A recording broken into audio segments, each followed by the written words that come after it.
Welcome back to Temporal Directive, the Star Trek fan podcast, rewatching the entire franchise in chronological order. I'm Gary. And I'm Tom. And this week we're watching Star Trek Enterprise's Regeneration.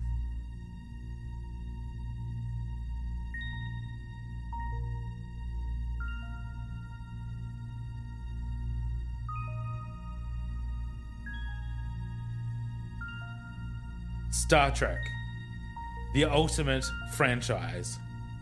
These are the podcasts of the Wakefield brothers. Their 16-year mission to watch every production, to seek out life lessons and new inspirations, to boldly watch like most fans have watched before.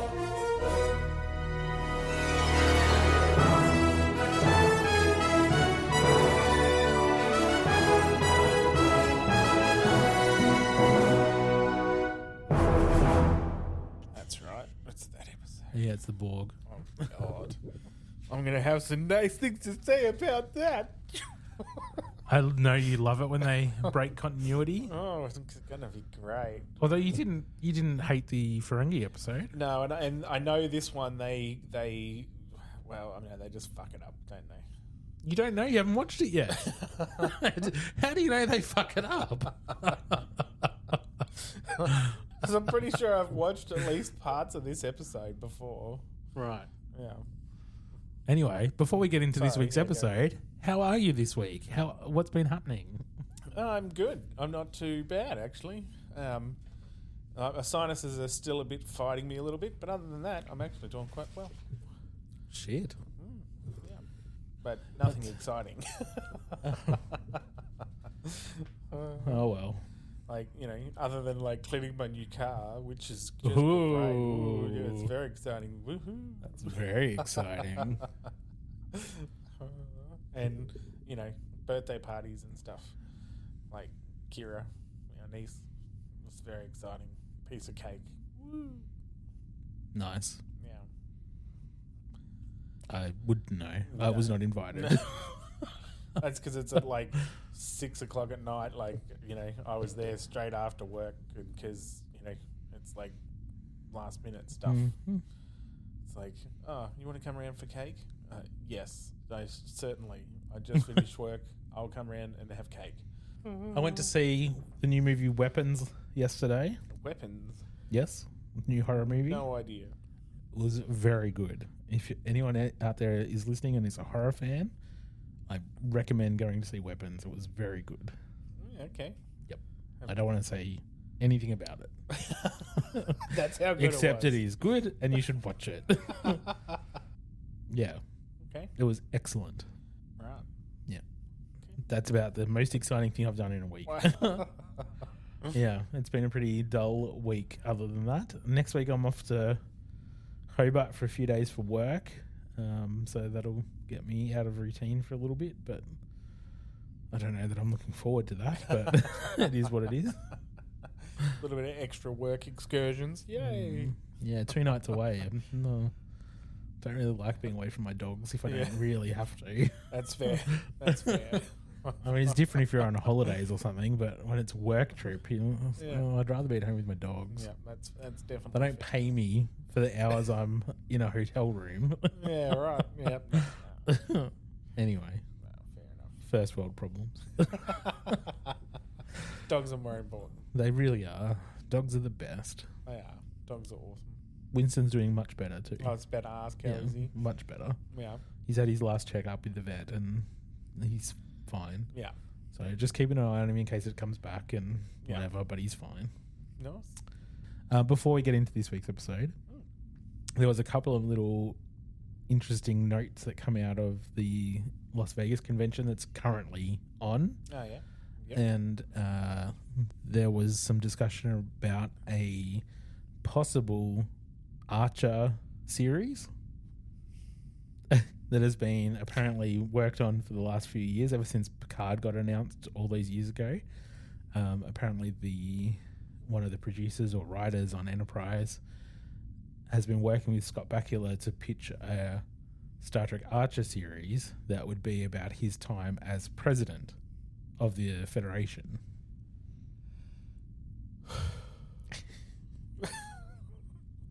We don't need it. Move on.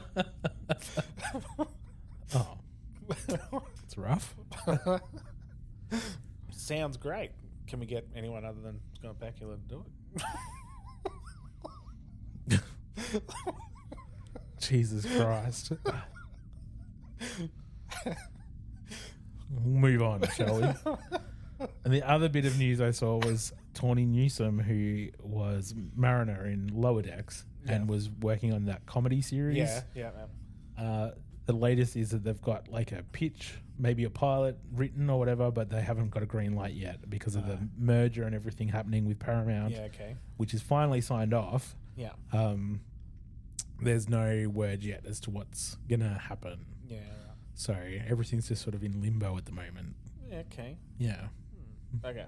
Well, we'll see what happens. But I did also see that Simon Pegg, who was Scotty in the J.J. Abrams movies, the Kelvin universe, and they've been long talking about doing a Star Trek 4 in that timeline. Yeah. He said that the new person responsible for Paramount Films under the Skydance merger, whatever, is a big Star Trek fan. He was a producer on the J.J. Abrams movies. Yep. So he is a Trek fan. So that might get a Star Trek 4 pushed through sooner rather than later. Okay. Maybe. Yeah. Everything's still, we'll see what happens. But anyway. I like how the movies are disconnected from the TV series. I know, right? It's like, why bother? You could just have one big universe. Yeah. Yeah. But I mean, they kind of do, but they just don't consult with each other. Yeah. It's just weird. Yeah. Anyway. What happened to Tilly, too? Wasn't she meant to be in the Academy series? She will be. Oh, okay. But she wasn't in the trailer. No. Okay. She's not a regular. She's a recurring. Okay. Gotcha. Yeah. Yeah. Fair enough. Yep. Same, but so were the Doctor, and so was a couple of the other characters from Discovery that they did show in the trailer. Yeah. But yeah, she'll be there. Yeah. Okay. Good. All right. Let's get into this week's episode. Star Trek Enterprise's Regeneration, written by Mark Sussman and Phyllis Strong, directed by David Livingston, I presume. Nicely done there, Gary. Nicely done. Air date was May 7th, 2003. The IMDb synopsis reads: an Arctic research team makes a startling find: cybernetic creatures, Borg, buried in the ice. When the revived alien seize control of a spacecraft, it's up to Archer to keep them from contacting the collective and threatening Earth. Boom, boom, boom. Many issues. Maybe watch it before you start complaining about it. Is it good, Gary? Is it good? I'll let you. Does it make sense? I'll let you decide. Contacting the collective. How does he even fucking know about the collective? Well, maybe he doesn't know about the collective. Maybe they're talking to the audience in this synopsis. Maybe they just know they're trying to contact someone. Ridiculous. Is it? Yes. You don't know.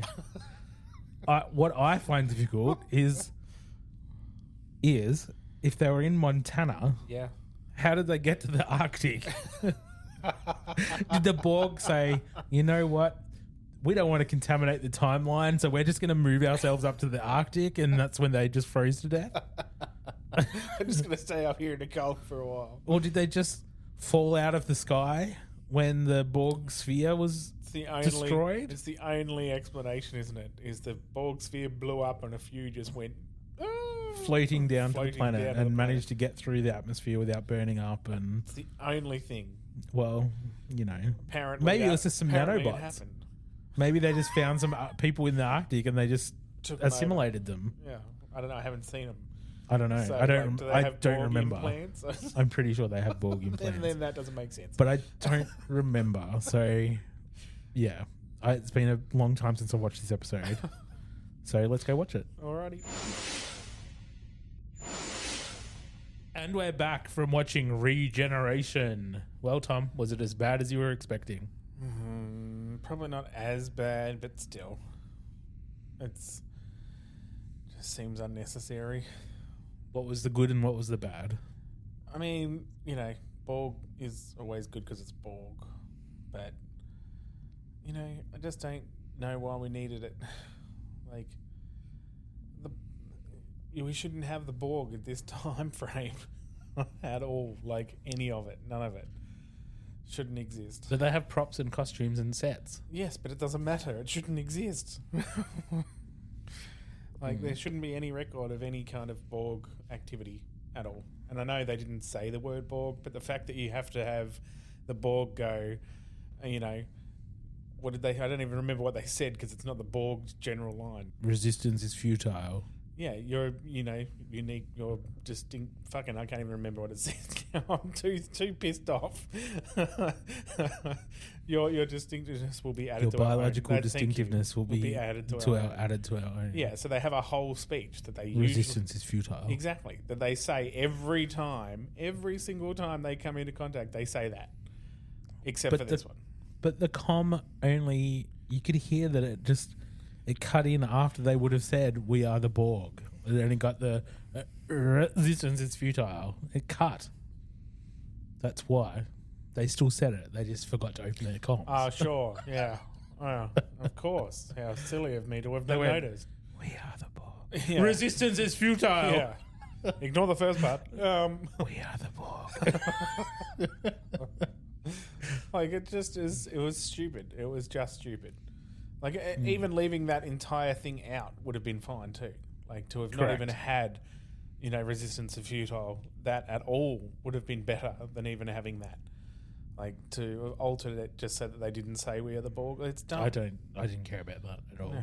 So I just thought it was pathetic. Do you know the part that really irritated me? The fact that they were even alive at all. No.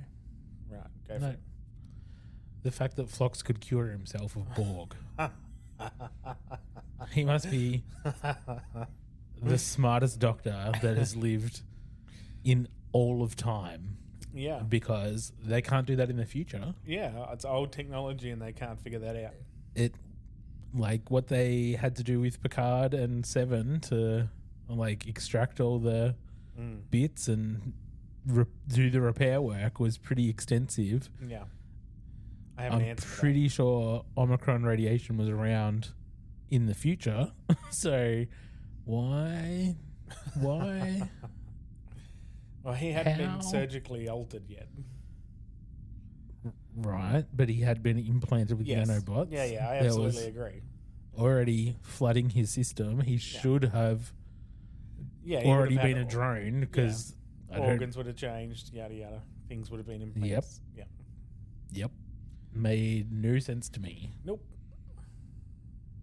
No sense. No. I hated it. Yeah. For that part alone, I hated the episode. Because I didn't mind that the Borg showed up. I don't mind that. I think it's a bit silly, but whatever. This is a show that was struggling for ratings, so they were obviously doing stuff to try to bring in the crowd. And Borg do that because Borg are cool. Yeah, fair. So I can forgive them for having a Borg episode and not mentioning Borg like they did with the Ferengi without mentioning Ferengi. I don't mind all that. But injecting Phlox with nanobots and then letting him cure himself is not cool. Yeah, fair enough. The rest of it I can forgive. Yeah. It almost, because I agree. If he had have already have had that planned, for instance, like a huge amount of radiation, and ready to do that on one of the others, like one of the then. What if he had got in the machine instantly? I don't if he had got injected by one of them and he said, "Holy fuck," and then jumped in the machine the instant he got injected. He woke up off the floor and went, "Holy fuck, I've been infected," and then he went in the machine and sort of got on top of it straight away. So he didn't have time for the body to actually reorganize his innards. But that's not my point. Isn't the time frame? My point is that there's a cure for the nanobot thing. There's no cure for that in the future. Do you remember how cautious the Doctor was whenever he had to get nanobots out of Seven? Yeah. There's no cure for it if it fucks you up. You're fucked. Yeah. Yeah. But Phlox can do it. What? Yeah. 200 years later, so everyone forgot that Omicron radiation exists. We'll take it out. Yeah.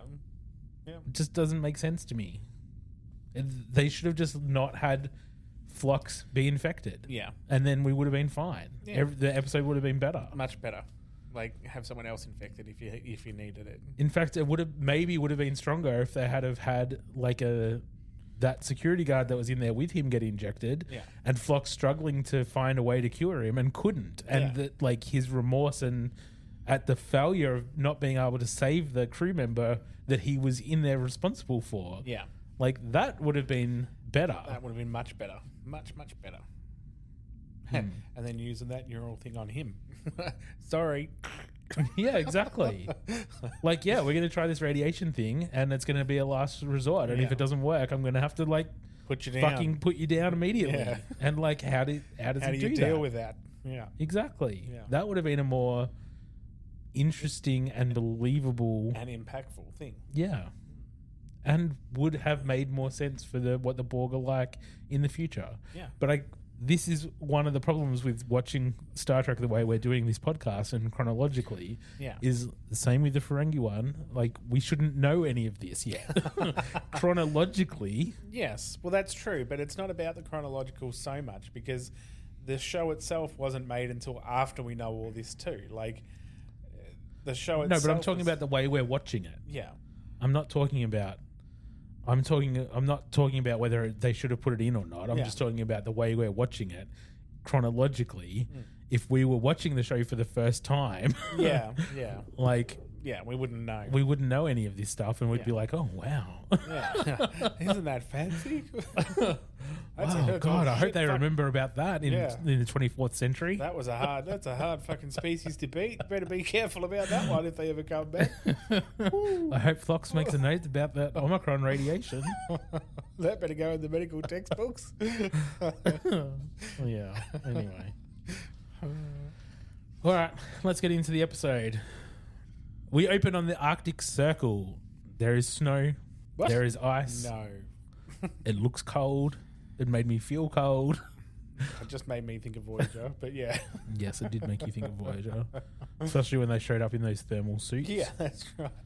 But 3 people show up and they are walking through frozen wreckage and they find a corpse and she brushes the snow off the ice layer and underneath is a Borg. Yeah.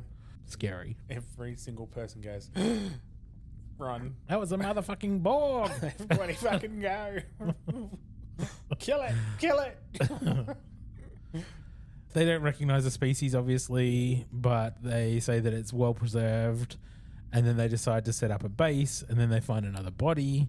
They determine that there's a lot more wreckage here than what they can see. Yeah.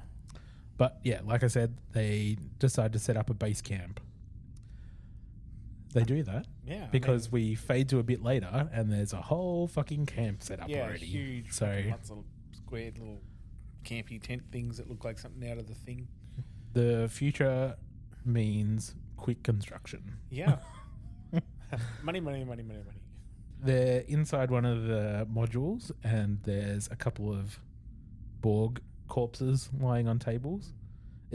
My transcript says cybernetic looking corpses, but I'm just going to call them what they are, and that is Borg. If you're listening to our podcast and watching Star Trek with us for the first time ever, and watching it chronologically with us, these are called the Borg, and we won't see them again until Next Generation in a very long time. Yeah, a very, very long time. But they are fucking awesome. They are very cool. This is a very tiny You should taste. skip ahead and watch First Contact.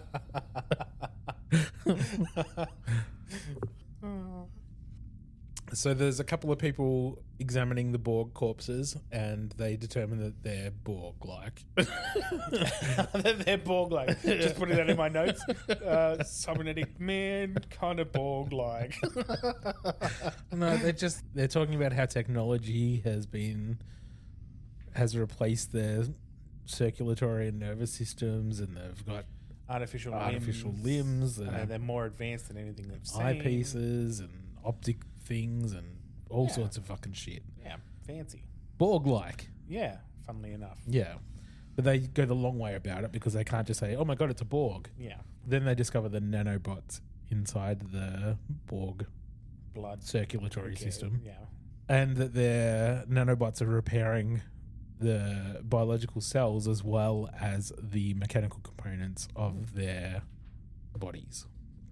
They'd think about putting them back into cold storage in Module 3, but decide to let them thaw out and see what happens. Yeah, because that's always a good Because plan. they're regenerating, so let's just see what happens. 'Cause the guy There's does- no reason to assume they're hostile. And then the other guy goes, they don't exactly look friendly. Bitch, please. Yeah. I don't exactly look friendly either. Wait, I'm not. You bastard. No, I'm mostly friendly. Yes. When I had a goatee, someone told me I looked like the devil. Yeah, okay. I still have a goatee. Yeah, well, Was that why you gave me that look? yeah. You're basically Satan.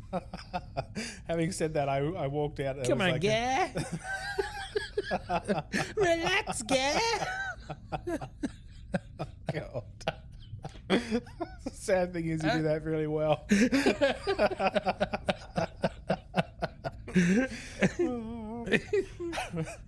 I had Sorry. like a 2-year-old or a 3-year-old come in for like an eye check the other day. Yeah. And I swear, like the second I like walked out and said her name, like she was only this tiny little cute little girl, and I swear I scared the shit out of her just because I'm a big tall big guy. She was not cooperative because she was just like scared shitless. I swear. I was You're like, intimidating. poor thing. You're an intimidating monster. Yeah, I was like, poor thing. So I went into the optometrist, who's a lovely lady, and I'm like, I think you might want to do the pre-testing because I think I scared the poor girl. Oh, dear.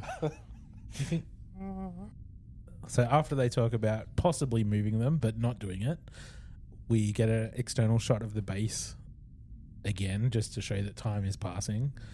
We're outside Yeah. at the crash site. They've determined that the ship that they're looking at was a perfect sphere, about 600 meters in diameter, and that there should be a lot more debris here than what they know. So they want to get another team out to keep looking. Then they find a warp signature and they open it up, this thing, and they find what might be a warp coil, and they start to like hack at it to get it out because they want to go and That's it. Grab their pickaxes and go for it. it looked like a pickaxe. Yeah. And then we go into the camp, and the same guy that wanted to move them before is still doing some researching, and this other guy walks in and gives him a thermos full of coffee, and he says, there's a broken heating unit in Module 3. They've asked me to take a look. Are you okay here? So apparently Module 3 has both heating and cooling. Yeah. He says, go, whatever, I'll be fine. And then pours himself a coffee and then starts to freak out because the monitors start making noise. Yeah. We cut back to outside for a moment, but then we come back to the inside. Monitors start beeping a bit more and he sort of leans in, and then we cut back to outside and there's screaming and phaser fire, and the two people that were outside start running towards the base camp building. They go in and they find the researcher guy unconscious on the floor, and they go over to him and they like turn his head, and we can see the mottling on the face starting to go all corpsey. Yeah. And he says, get me the med kit. And the woman turns around and there's a Borg there. Yeah.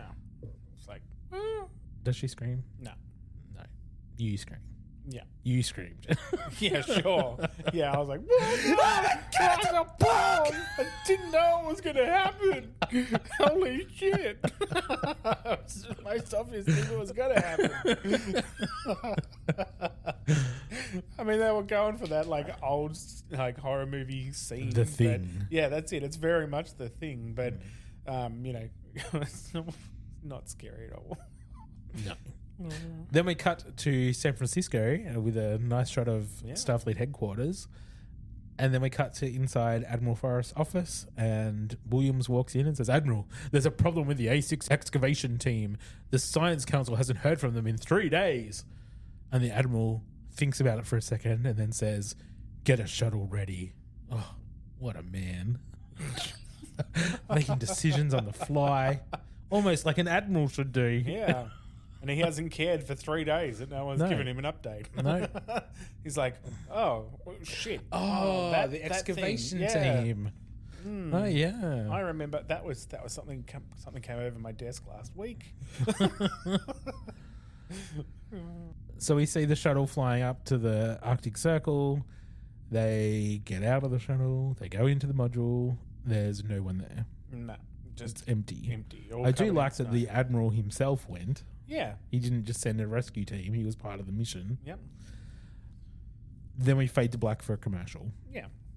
We come back to a shot of the Enterprise flying, and then we're in the Situation Room at the back of the bridge.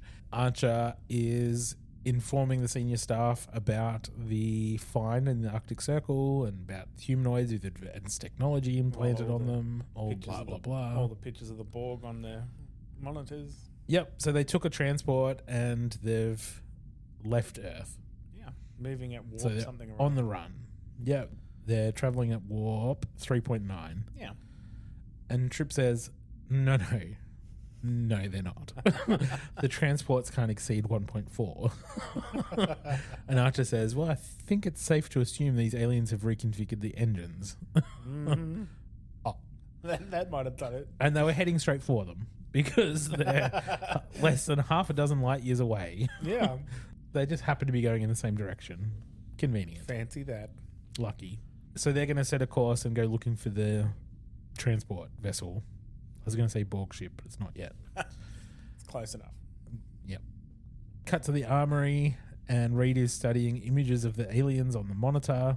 And Phlox arrives and says, you wanted to see me. And Reed is saying that he wants to get some more data about what the arm might contain a weapon. So we just want to do a better scan to see if we can determine the yield so we have a better idea of what we're facing. Phlox starts operating the computer to do the scans, and then Reed starts asking about why someone would replace good body parts with cybernetic implants. Phlox says, well, you of all people should be open-minded about technology. Yeah. And then Phlox makes a reference to the binars. What do we...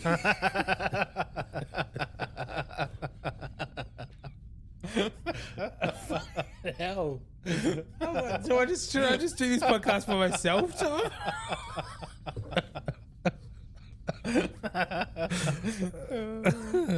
No, you said that while we were watching it too. You went, the binars.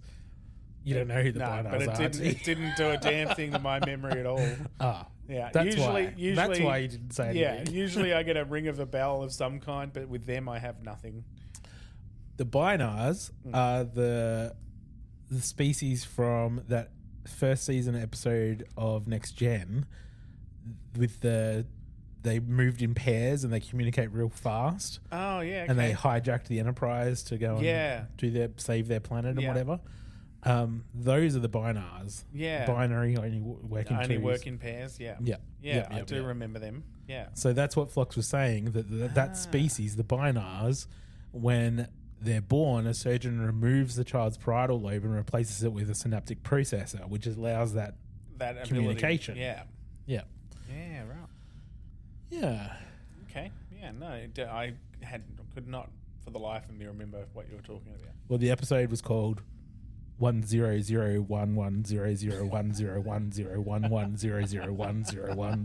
10011001010110010010101010101 or something to that effect. Yeah, I'm sure it was that long. Yeah, It may have been shorter. yeah. You should have seen the IMDb right up. Yeah, it was written in binary. Yeah. Oh dear. We cut to the ready room. Archer gets a call from T'Pol who says that there's a automated distress call. So he runs over to the bridge. The Tarkalians are hailing. They're under attack from the Borg. Not the Borg, Gary. They're under not the attack Borg. from the fucking Borg. Yeah, that's it.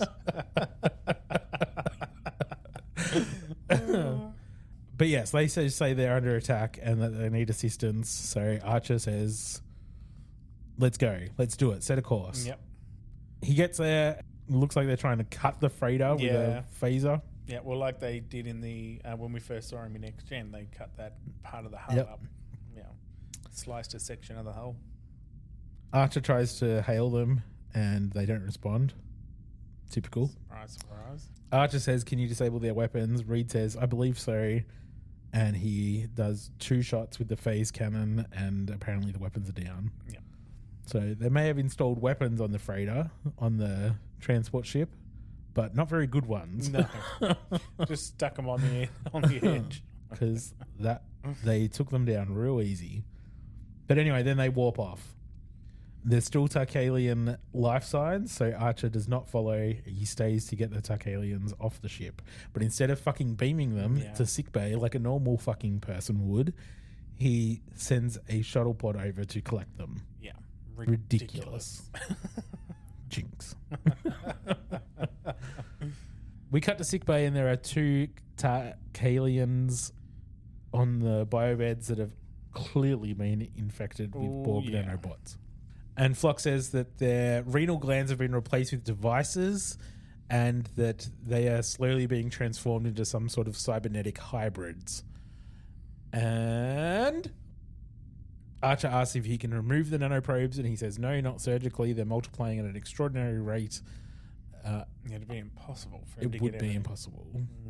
And T'Pol says maybe you should isolate them in the decon chamber. Good plan. And he says, if you do that, I won't be able to treat them as effectively. I don't think they're a danger to the crew. Archer says, I'll post a guard just in case. That'll help. Then we see the Enterprise flying, and we cut to the ready room. Archer is reading what looks like a speech on his monitor. T'Pol comes in and says that she's contacted Tarkalia and has told them that they're doing everything they can for the crewmen that they rescued from the freighter. And then Archer says that there was something familiar about all of this, but I couldn't put my finger on it until I found this old speech from Zephram Cochrane made 89 years ago. Blah, blah, blah. Sure. Where he basically says the plot of the movie First Contact. Yeah, basically. Yeah, just reads it all out. Yeah. So first I was drunk and... Yeah, that's it. But T'Pol says, wasn't he famous for making up imaginative stories and also being a drunk? Yeah. And Archer says, well, no one took him seriously. And he did recant this whole story a few years later, but it does seem pretty similar. Seems to line up okay. Talking about, cybernetic people and from the future and, all this stuff. that was coming here to enslave the human race. Yeah. We cut to sickbay, and one of the Tarkalians wakes up and freaks out. Who are you? What am I doing here? What have you done to me? Flock says that I'm trying to help you. I don't know why he said it like that. I don't know either. Flock says that he's a doctor. That the Tarkalians aboard a starship, and we're trying to help you. We responded to your distress call. Calm the fuck down. Let me get a sedative. He says to the guard. Yes, he says to the guard. As if him doing something was going to be wrong. I know. It's like, I'm just going to get a sedative for this guy. Don't shoot me when I move. It's like... But as that happens, as he turns away, the guy jumps off the biobed and attacks Phlox, and the other one wakes up and attacks the guard, and the man has 2 tubules come out of his fist into Phlox's neck, and then they run away. The 2 Tarkalians run away up the ladder. Yeah. And we cut to black for a commercial. Yeah. We come back to a black screen, and there's a cacophony of voices inside Phlox's head. He's hearing all the Borg voices. Because he's just about to wake up and be completely taken over by the Borg. That's what happens. That's right. He'll be on the Borg vessel with like a red eye, laser Correct. beam. Correct. Yep. That's what's going to happen, right? You would think so. That's what happens, right, Gary? That's what happens, right? No. No. It's not what happens. He wakes up and goes, oh, I've got a bit of a headache from those nanoprobes. I think I got injected by some sort of tubules. Yeah. Ridiculous. Anyway, Archer's there and a bunch of other people are there because shit went down. Yeah. And he says that he has been infected. They don't address it at all. They don't really. They just are more worried about where their Tarkalians went. Yeah. So Reed decides they went up the ladder, so they seal the shafts and send teams and all that sort of stuff. Yeah. Flock says use extreme caution. Their physical strength has been enhanced. It's critical. You don't let them touch you. Mm-hmm. Archer says that I'll leave the guard here. Call the bridge if you need anything. Flock says that it's feeding time for my Adosian slugs, and I usually pick up some boiled root leaf from the galley, but under the circumstances... Archer says, I'll have it brought down to you. Yeah. And Phlox looks a bit nervous. Like, I think I'm fucked. Yeah. I think I'm actually fucked here. Yeah. This isn't going to go Which is what well. he should be. He should be fucked. That's right. He shouldn't actually even have his own consciousness right now. Yeah. But he does. So, anyway. Yeah. I'm happy to allow like a little bit. Just a little bit. But not as much as he gets. Not a certainly not a cure. Like if he had, like I said before, if he had to jump straight into a machine of something that he'd already designed, ready to go to take out as much as he can, sort of thing. To see, like I might have given more leeway to that, but this is ridiculous. I think it's ridiculous. We see the Tarkalians making their way through the Jeffries tubes and maintenance walkways and stuff. They're obviously looking for something. They find what they're looking for, and they pull off the hatch or panel, whatever, and get to work. Great technology, isn't it? Yeah. Like, put the tubules in and a whole heap of technology just gets created within seconds. Yeah, they didn't have the budget for that back in next gen days. No. No, that was just great. We cut to engineering, and Trip and Archer are looking at the scans from the transport when they engage them, and they can see that they haven't actually enhanced the plating around the EPS manifold in the aft section, so they might be able to shoot to that area and take down their main power. T'Pol calls and says that they've located the transport on long-range sensors. They're traveling at warp 4.8. Archer says, let's go, and tells Trip to get some more power out of the engines. We cut to a maintenance area. We see the Reed and his security team going through Jeffries tubes and shit, pretty much where the Tarkalians went before. They approach the Tarkalian at the panel where she's doing some modifications, and he says, stop what you're doing or I'll fire. She doesn't say anything. No. Barely reacts. So instead of firing like he said he would, he says, I said step away. And then she doesn't. So then he shoots her. She sort of recoils a little bit and goes, oh, that stung a little. And then goes back to work, and then he shoots again, and there's a force field. Yeah. Of course. Yeah. Because that's how they work. Typical Borg force Exactly. field. Done. The other Borg guy comes out from the other side and starts attacking Reed and the team, and they run away. Yeah. As they're running away, Reed contacts Archer on the bridge and says where they are, that they're modifying systems, and that the weapons are useless. They've got some kind of energy shielding. While Archer's on the bridge, he asks T'Pol if there is an outer hatch in that junction where the Borg are, and she says yes. So he orders Malcolm and the team to get out of that section and seal it off, which they do. He drops out a warp, and he orders T'Pol to blow the external hatch, which they do, and we see the two Borg fly out into space. Then they close the hatch, repressurize, and whatever. And they're all good. Problem solved. Yeah. Excellent. Even though they look distressed. Yes. I don't know. Well, Archer looks perturbed that he had to kill two people, because he still thinks of them as people. He still wants to save everyone. That's right. That's right. He's still in save them mode, isn't he? Correct. Yep. He's there right up until near the end. Yeah. Pretty much right at the end. Yeah. We get a quick little scene with Hoshi delivering some food to Phlox, and he basically says, go away, like, I'm dangerous. She doesn't want to go. She wants to spend some time with him and help him to calm down, be okay, let him know he's not alone. That's it. Which was nice. Yeah. Then we cut to the maintenance area. Trip and Reed are checking out the damage of what the Borg have done, and there's Borg circuitry, there's Borg imagery on all the screens. Yeah. Like, they've clearly taken over this whole section.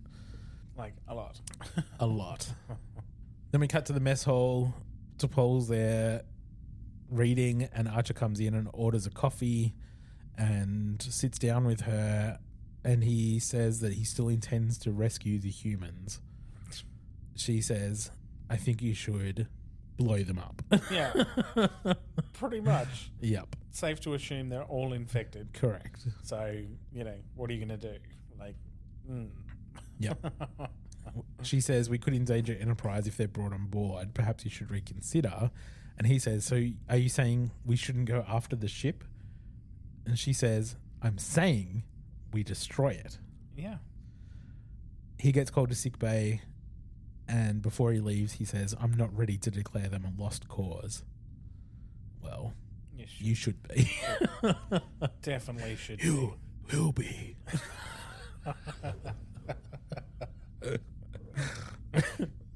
We cut to sickbay. Archer is arriving, asks Phlox how he's doing. He says, better than I expected. The nanoprobes seem to be having trouble with my immune system. See, there you go, guys. Totally explained away. Oh, that makes perfect sense. That's right. Explained away. The white blood cells are taking them out. There's a reason we haven't seen any denobulans in the 24th century. They've all been as fucking assimilated. Which means they would have worked out his fucking immune system by now. Yeah. Anyway, he says that he's got an idea on how to beat the infection. Ridiculous. Mm-hmm. As I said before, Omicron particles. Whatever. Stupid. He says it's going to be an excessive dose and it's not going to be pleasant, but But anyway, better than turning into a Borg. Well, that part is true.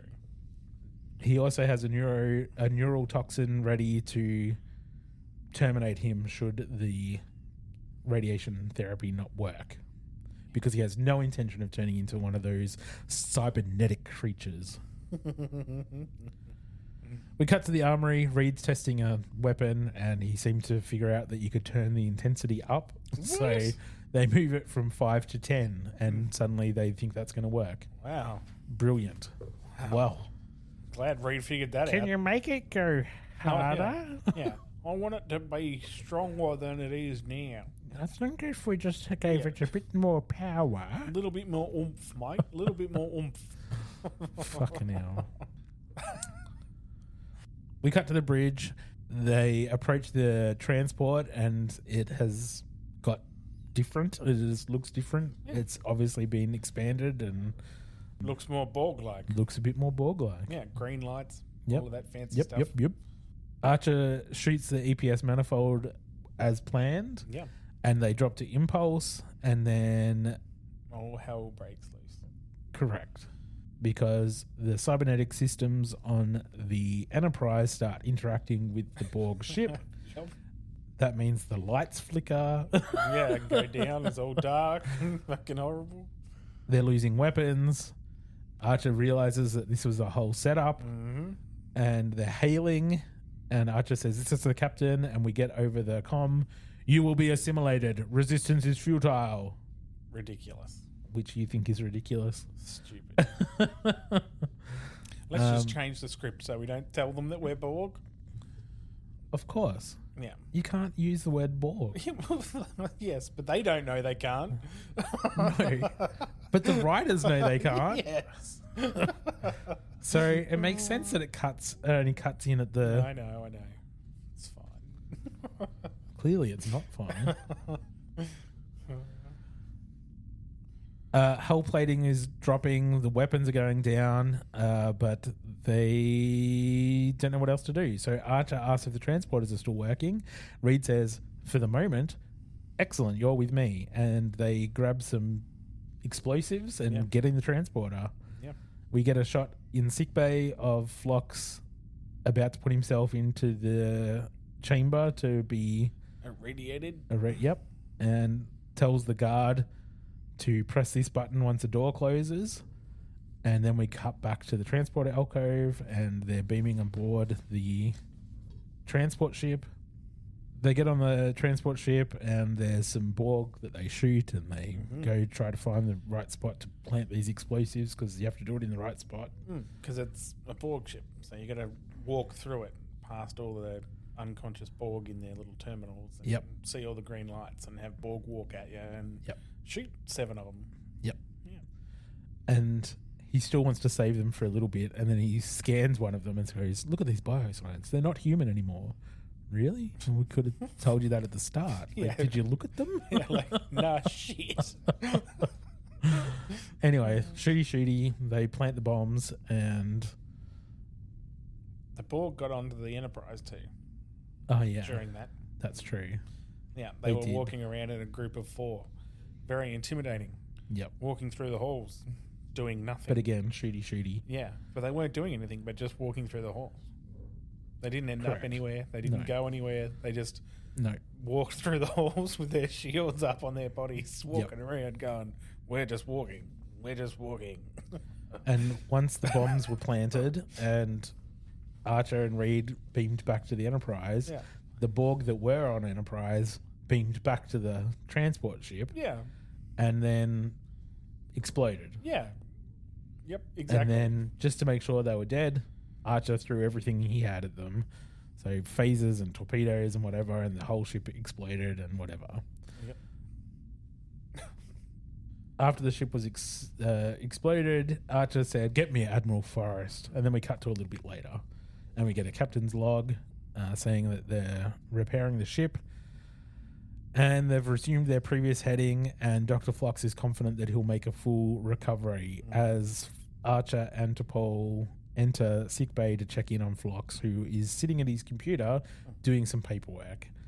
And Archer says that doctors make the worst patients. And Phlox says, "There's something else you should know. I had a rather strange experience while I was infected. I believe I was connected with the aliens, possibly through some form of telepathy." And Archer asks if he thinks that they were trying to communicate, and he says, "No, I think I was part of a group consciousness." T'Pol says, "You crazy. You were imagined it because you were stressed. You nuts." And he says, it seemed quite real. I couldn't understand most of what I was hearing, but I got the distinct impression that they were trying to send a subspace message. They transmitted a numerical sequence. I heard it over and over again." And he hands a pad over to Archer, obviously with that sequence on it. Then we cut to a little bit later in the ready room, and Paul enters, and Archer says that the computer has analyzed the numerical sequence that Phlox gave him, and that they're pulsar frequencies with geometric light year measurements. In other words, spatial coordinates. Archer says they told their homeworld how to find Earth. She asks, "Did you learn where the message was sent?" He says, "Somewhere deep in the Delta Quadrant." She says, "Then I doubt there's any immediate danger. It would take at least 200 years for a subspace message to reach the Delta Quadrant, assuming it's received at all." Archer says, "Sounds to me like we've only postponed the invasion until what? The 24th century?" Which is exactly when we meet the Borg in Next Generation. Yeah. And that's how the episode ends. The end. Well, now that we've talked through it, Tom, what did you think? It was fine. Fine. It was fine. Not exactly a glowing review. I mean, despite the fact that the Borg shouldn't really be there at that time and all of that crap, I mean, they cover it all up with all their stuff. I was going to say. Again, ratings. Yeah. Enterprise needed the ratings. Yeah. Other than that, it was well paced. I mean, the Borg are always good and Borg are fun. Yeah, Borg are fun, and they're always good to see, and like they are intimidating as fuck. So until you get to Voyager, and then they get a little bit like, but yeah, so they're always good. So that wasn't bad. It was good. I didn't mind it really. Well paced. And should we talk about the predestination paradox that exists because of this episode? Well, because there's an argument to be made that the Borg would never have found Earth if these Borg didn't send a signal to the Delta Quadrant, sending those Borg to Earth in the first place. Yeah. I suppose. which means that they had to have traveled back in time in order to send the signal for them to know about them in the future, which they had to have done in order to travel back in time to send a signal to the future. Yeah, causality loop. Yeah. It's an interesting addition, I guess. Yeah. Well, I like when they do things like that because there is a sort of parallel. They do that sort of thing in Star Trek every now and then, don't they? Causality sort of stuff. Yes. Yeah. Because you can argue the same fact with Enterprise being there with in the first place, like Next Gen's Enterprise being there for first contact and stuff. Yeah, it's all fairly important. Although Q was the one who actually sent Enterprise into the path of the Borg. Yes. So you could also argue that maybe the Borg didn't know anything about humans until that. Except that there was evidence of the Borg destroying colonies before that episode with Q. Oh, well, there you go. Because do you remember the Romulans, when we first rediscovered the Romulans? Yeah. They were investigating damage that was done to their colonies at the same time that there was Federation ones. Yeah. And that was Borg, because they talked about how things had been scooped up off the planet. Yeah. Which is the Borg MO. Yeah. Yep. I do remember that. Yeah. Well, there you go. So, yeah. Anyway. Fascinating. All right, Spock. Shagged all your co-workers lately, Spock? I didn't realise that was part of the episode. Didn't realise that was part of the job. It's a good reason to be first officer. I should have known looking back at all the previous history. All right. Life lesson in this one, Tom. What's the life lesson in Regeneration? Never trust someone cybernetic. Don't have an artificial heart, do you, Gary? No. I do not. Oh, crap. I have a hearing aid. Well, don't trust yourself.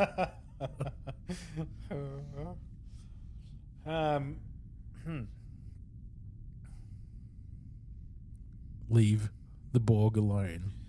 Yeah, well, that's kind of... If you find frozen Borg in in the Arctic Circle, do not thaw them. Yeah, don't touch. Leave Brittany alone.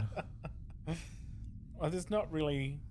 Some things just need to be left alone, really. This is just it's pure for... a Borg entertaining episode. Yeah, it's purely just for ratings purposes, really. There's not really anything hidden in this one, really. I mean, you can only go by the Hoshi coming in and being like, stand by your friends when they're in trouble. Stand That's by your it. man. I know, that's what came to my head when I was saying it. I was like, I was in my head playing that. That's like the only thing in this whole episode that stands out as actual something that is good. All right, we'll go with that. Yeah. Let's talk about IMDb ratings. Our examples of 1 episodes of Voyager's Threshold and Next Gen's Code of Honor. Examples of 10 episodes of Next Gen's Tapestry and Deep Space Nine's Far Beyond the Stars. What do you want to rate Regeneration? I don't know. It annoys me. It only annoys me because of the Borg thing, but I don't know. I'm going to go with a 4 or 5. Did you like it more than that? No. Okay. Desert Crossing. Remember that Desert Crossing episode? That was a 5. Or the 2 days and 2 nights. Remember when they went to that resort planet and they got tied up by the women? Yeah. That was a 4. Is it on par with that? 5. 5. All right. 5 it is. Regeneration is a 5. Done. Okay. That's it for this week. You can find us on Facebook at Temporal Directive Podcast and Instagram just Temporal Directive, or you can email us at wakefield_productions@outlook.com. If you're on Facebook, you can also join our brand new Facebook group, Temporal Directive, a Star Trek discussion group, and pop your thoughts about this episode and Star Trek in general in there. We'd love to hear from you. and have a chat about anything Star Trek related. So please join us. We'll be back next week with the episode First Flight. Live long and prosper. Peace and long life.